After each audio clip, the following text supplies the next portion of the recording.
Hi, I'm Jayce. Nice to meet you. Yes. Nice to meet you. How you doing? Good. How are you? You got hair long? Cause you got Oh no. Yes, absolutely. I'm like, you are super tall. Good. How are you? I'll tell you guys a little bit about myself. Like, my name is Jayce. I work in Senator Collins' office as his Constituent Services Director. So if you don't know what that means, it means that I'm the person of contact with any constituent-related issues that have to do with state agencies. So I'm the person, if you live within his district, which is Dorchester, South Boston, South End, Chinatown, and Seaport area, I will be the point of contact if you're having any issues with any state agencies, you're having trouble getting in contact with anyone, whether that's like Department of Unemployment, Office of Medicaid, et cetera. That's also what I do. Yeah. You go, girl. Contact you as well. And are you guys faculty or tutors, students? I'm a student alumni. Student as well? Registration coordinator.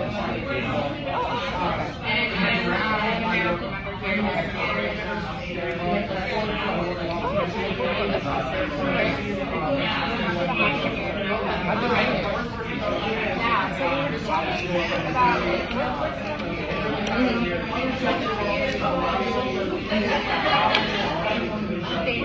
I have a question. From your perspective, what are some of the emerging trends or innovations in the labor market that students should be aware of as they prepare for their careers? That's a really good question. But one that I can point out, one she might have spoken with her about, is just like apprenticeship opportunities.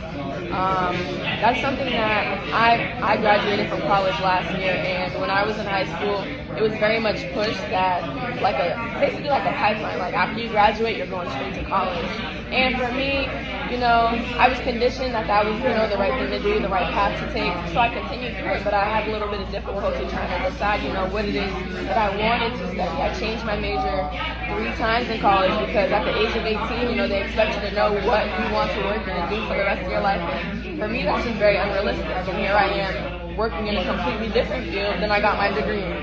So speaking with her and also just knowing the knowledge of what she does and what that office does, like apprenticeship programs, I believe it's from the ages of 18, 24, maybe even surpass that. I feel like there are other avenues outside of just, college education courses or just, going to 4-year universities where you can still be able to be put on a path to head towards a better trajectory or even upward mobility and finding a career.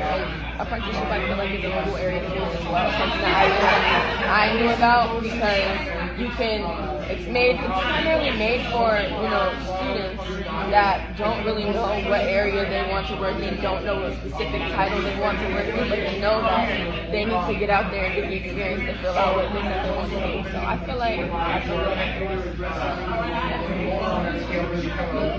We're talking about the challenges of preparing students for the workforce and for academics. definitely.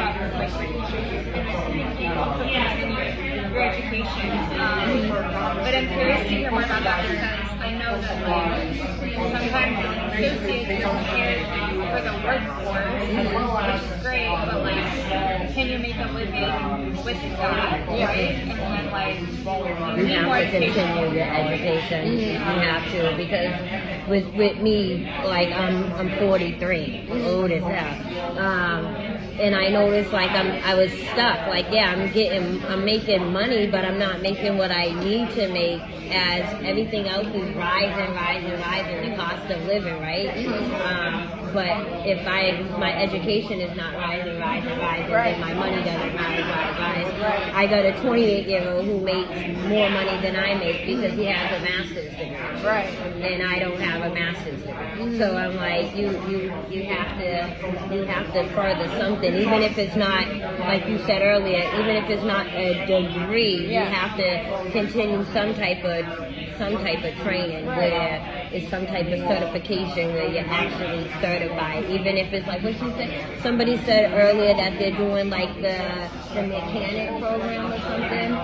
the diesel mechanic. You don't have to go to college for that, right? You got to take a trade school for it.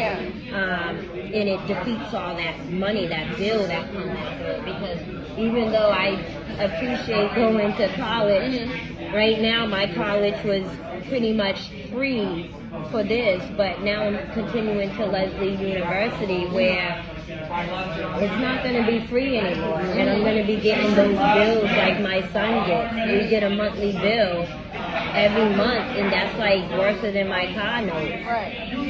Yeah, I can understand. That's another thing that I also wish that I had the opportunity to do, which is attend a vocational school. I feel like those types of high schools definitely can put you a little bit more ahead than if you go to a regular high school, especially considering the different areas that there are. You can very easily get a certification by the time that you graduate, which automatically puts you, a step ahead, even when it goes to whether you want to head into college or just jump into the workforce. So, yeah, I definitely understand what you're saying. It's funny. Your name tag is gonna fall out. Is definitely debt, because when my son graduated, he went to MCLA and he just got his bachelor's degree there, and them bills started coming in, and I was like, okay, and then he was like, Mom, I'm going to get my master's degree at UMass, and I'm like, hold on, I didn't want to say don't go, but I'm like, you about to put me really in debt. I'm going to be paying this until I die.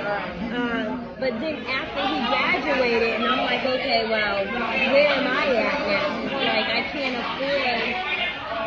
afford what he can afford, pretty much. So if something was to happen, I'm not going to be able to help him out because my money doesn't allow me to. So then I have to go to school, but I want to be able to not go to Leslie University and take something else that's going to help me without having $1 million debt. And now that's too bad, because it's my debt and my son's debt.